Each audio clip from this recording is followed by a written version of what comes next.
Good morning बच्चों। इस video में हम पहला चैप्टर स्टार्ट करेंगे क्लास 11th का, समुच्चय यानी सेट्स। ठीक है, इंट्रोडक्शन आप पढ़ लिए होंगे, हम आपको बोले थे। तो आज हम लोग जानते हैं सेट होता क्या एक्चुअल में। ठीक है, set is a well defined collection of objects. ठीक है, देखिए कुछ ऑब्जेक्ट्स होंगे, कुछ चीज़ें होंगी, उनका एक कलेक्शन होगा। अब कैसा कलेक्शन होगा? वेल डिफाइंड कलेक्शन होगा। ठीक है, जैसे ये पढ़िए, दैनिक जीवन में हम बहुत सारी वस्तुओं का संग्रह चर्चा करते हैं, जैसे ताश की गड्डी, व्यक्तियों की भीड़, क्रिकेट टीम आदि। ठीक है, तो सेट एक्चुअल में होता क्या है? इन्हीं का कलेक्शन होता है। अब वेल डिफाइंड होने का क्या मतलब है? सपोज कोई चीज़ है, सबकी अलग अलग पसंद है।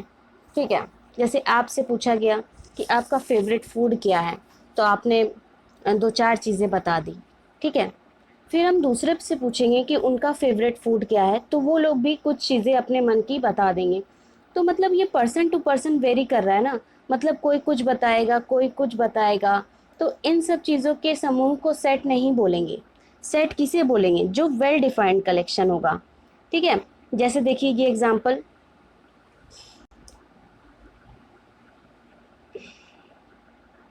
देखिए ये एग्जांपल देखिए, 10 से कम विषम प्राकृतिक संख्याएं, यानी 1 3 5 7 9। अब देखिए मैंने आपसे पूछा, सपोज मैंने क्लास की एक किसी बच्ची से पूछा कि 10 से कम विषम प्राकृतिक संख्याएं बताइए, तो उसने ये बताया 1 3 5 7 9। अगर मैं दूसरे बच्ची से पूछूंगी तो वो भी यही बताएगी, है ना।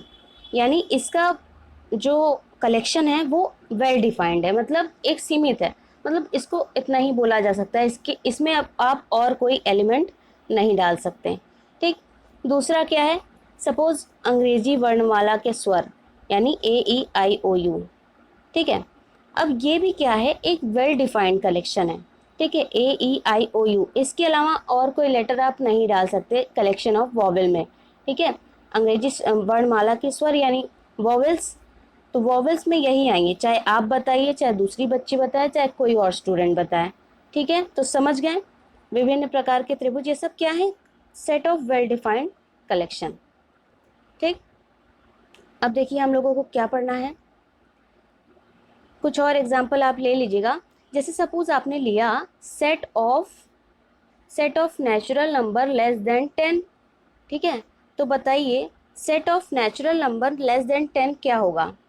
1 2 3 4 5 6 8 6 7 8 9।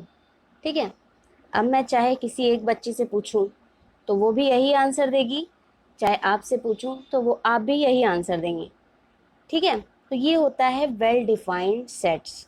मतलब उसमें जो नंबर हम किसी, मतलब जो एक व्यक्ति बताए दूसरा भी वही बताए, उसकी वही एक परिभाषा हो कि उतने तक वो सीमित है। ठीक है, आपको समझ में आ गया होगा। एक्सरसाइज 1.1 में हम लोग जो एग्जाम्पल सॉल्व करेंगे, मतलब जो क्वेश्चन सॉल्व करेंगे, उसमें आपको एकदम क्लियर हो जाएगा कि कौन सा सेट है कौन सा नहीं। ठीक है, आगे बढ़ते हैं। ये सारी चीज़ें आप पढ़ लीजिएगा। अब देखिए कुछ नोटेशंस आप पढ़ लीजिए ये। ठीक है, एन किसका सेट होता है? प्राकृतिक संख्याओं का। जेड, जेड मतलब इंटीजर्स को आई से भी रिप्रेजेंट करते हैं। ठीक है, पूर्णांकों का समुच्चय जेड। ठीक, देखिए बच्चों, ये परिमेय संख्याओं का समुच्चय हो गया। ठीक है, set of rational numbers, R real number. ठीक है, वास्तविक संख्याओं का समुच्चय। जेड प्लस, अब देखिए जेड जो था उसी का जेड प्लस आ गया। जेड प्लस में धन पूर्णांक रहेंगे, यानी इंटीजर्स क्या होते हैं? प्लस वाला भी रहता है और माइनस वाला भी रहता है। ठीक है, माइनस वाले को ऋणात्मक पूर्णांक, और इसको प्लस वाला यानी धनात्मक पूर्णांक कहते हैं। ठीक है, क्यू प्लस मतलब सेट ऑफ धन पूर्णांक, मतलब धन परिमेय संख्याओं का समुच्चय। ठीक है, set of rational numbers that are positive. ठीक है, आर क्या है? वही रियल नंबर्स का सेट है, पॉजिटिव रियल नंबर्स का सेट। ठीक, ये सब आप लोग पढ़ लीजिए, ताकि नोटेशन जब हम आपको बताएंगे और आपके एक्सरसाइज में क्वेश्चन दिए रहेंगे तो वो बस ये दिया रहेगा सिंबल, ये सारे जितने हैं वो सिंबल दिया रहेगा, तो आपको समझना पड़ेगा कि कौन सा सेट है। ठीक है, तो ये सब आप इंट्रोडक्शन पढ़ लीजिएगा। अब देखिए सेट को निरूपित कैसे करते हैं, सेट का रिप्रेजेंटेशन कैसे करते हैं। देखिए रिप्रेजेंटेशन, रिप्रेजेंटेशन सेट को, देखिए सेट को पहले हम कैपिटल लेटर से ही, जैसे हमें दिखाना है कि ए बराबर सेट ऑफ वॉवेल्स, ठीक है, तो हम कैपिटल लेटर में ही दिखाएंगे। सेट ऑफ वॉवेल्स क्या बताया था आपने, ए ई आई ओ यू। तो इसी को क्या करते हैं, जितने भी एलिमेंट्स हैं सबको क्वामा से सेपरेट करते हैं, ठीक है, और उसको करली ब्रैकेट में लिखते हैं। ये हो गया इसका नॉर्मल रिप्रेजेंटेशन। अब इसको रिप्रेजेंट करने का मतलब इसको प्रदर्शित करने के दो तरीके हैं, ठीक है। ये तो एक तरीका आपने जान लिया। अब जो दो तरीके हैं उनके बारे में डिस्कस करते हैं। देखिए किसी समुच्चय को निरूपित करने के लिए दो विधियां हैं, कौन कौन सी, रोस्टर या सारणीबद्ध समुच्चय निर्माण रूप, ठीक है, रोस्टर, रोस्टर, रोस्टर, और इसे सारणीबद्ध यानी टेबुलर भी बोलते हैं। इंग्लिश भी जानते रहिए क्योंकि आगे आपको यही यूज़ करना है। रोस्टर एंड टेबुलर, पहला जो आपने ये पढ़ा था ए ई आई ओ यू, ये था आपका वही रोस्टर या टेबुलर फॉर्म, ठीक है। अब आपको पढ़ना है समुच्चय निर्माण रूप, ठीक है, यानी इसको इंग्लिश में क्या बोलते हैं, सेट बिल्डर, सेट बिल्डर। देखिए इसमें लिखने में थोड़ा सा प्रॉब्लम होता है, आप लोग समझ लीजिएगा। Set builder form, set builder form English में। अब सेट बिल्डर फॉर्म कैसे लिखते हैं, जैसे ऐसे लिख देंगे सेट बिल्डर फॉर्म में, एक्स सच दैट, इसको दो बिंदी को such that, x is a set of vowels, फिर करली ब्रैकेट लगा देंगे। तो इसमें ये स्टेटमेंट की तरह दिया रहेगा, ठीक है, और उसको बाद में आपको ये कहना क्या चाह रहा है उसको आप रोस्टर विधि में लिख देंगे, यानी ए ई आई ओ यू, ठीक है, समझ में आ गया। सेट बिल्डर फॉर्म और रोस्टर फॉर्म में क्या अंतर है, सेट बिल्डर में आपको एक सेट की तरह दिया जाएगा, मतलब एक स्टेटमेंट की तरह दिया जाएगा, सेंटेंस की तरह, कि ये सेंटेंस बोल दिया गया है, अब आप इसको समझिए, ठीक है। जैसे ये सब आप लोग जो देख रहे हैं ये सब क्या है, ये सब टेबुलर फॉर्म है, मतलब क्या है, रोस्टर फॉर्म है, ठीक है, ये सब रोस्टर फॉर्म है। अब आपको सेट बिल्डर फॉर्म हम दिखाते हैं। देखिए हाँ,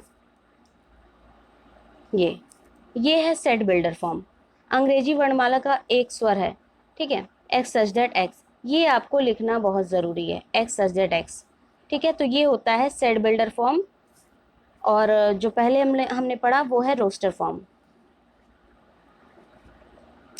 अब देखिए इसी में पढ़ लीजिए, इस वर्णन में कोष्टक का प्रयोग सभी एक्स का समुच्चय के लिए और कॉलन का प्रयोग, कॉलन मतलब वही जो डबल डैश होता है, डबल डॉट सॉरी, इसी को कॉलन बोलते हैं, ठीक है। तो ये सब आप पढ़ लीजिएगा।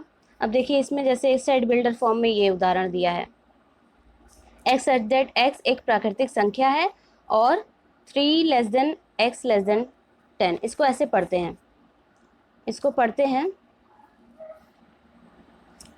एक मिनट, इसको ऐसे पढ़ते हैं। देखिए x is greater than 3 and less than 10, कैसे पढ़ते हैं, x is greater than 3 and less than 10, ठीक। अतः संख्याएं, अब देखिए सभी x का समुच्चय जहाँ x एक प्राकृतिक संख्या है और x 3 और 10 के बीच में है। अब बीच में कहने का क्या मतलब है, ना 3 होगा ना 10 होगा, कौन कौन से नंबर होंगे, 4 5 6 7 8 9, ठीक है, ना 3 होगा ना 10 होगा। यहाँ पे अगर इक्वल टू भी लगा रहता तब आप 3 और 10 दोनों को लेके चलते हैं, ठीक है। आई थिंक आपको क्लियर हो रहा होगा। आगे बढ़ते हैं, कुछ एग्जांपल्स भी आप देख लीजिएगा। जैसे ये एग्जांपल देखिए, समीकरण x square plus x minus 2 बराबर 0 का हल समुच्चय रोस्टर रूप में लिखिए ना, रोस्टर फॉर्म में आपको लिखना है। तो आपने जब इसको हल किया, आपको ये हल करने आता है, ठीक है, कैसे करते हैं, 2 1 ज़ा 2, उसका 2 फैक्टर निकाल लेते हैं। अब ये तो आपको आता ही है, देखिए x माइनस 1 x प्लस 2 आ गया, यानी x की 2 वैल्यूज़ आ गई। तो अब आप इसको रोस्टर फॉर्म में कैसे लिखेंगे? रोस्टर फॉर्म में देखिए स्टेटमेंट या सेंटेंस कुछ लिखते नहीं है, बस जो आया उसी को लिख देते हैं। तो ये हो गया आपका रोस्टर फॉर्म। ठीक, x की जो वैल्यूज़ हैं उसको आपने रोस्टर फॉर्म में लिख दिया। अब दूसरा क्या है, उदाहरण समुच्चय x z। अब देखिए आपको पहचानना पड़ेगा कि ये क्या है, सेट बिल्डर फॉर्म है। ठीक है, रोस्टर फॉर्म तो नहीं है। रोस्टर फॉर्म में खाली अंक लिखे होते हैं और जो भी पूरी डिटेल नहीं लिखी रहती कि कहाँ से, मतलब क्या पूछना चाह रहा है। तो x सच दैट x एक धन पूर्णांक है और x square is less than 40। तो इसका हल क्या होगा, x square is less than 40। ठीक है,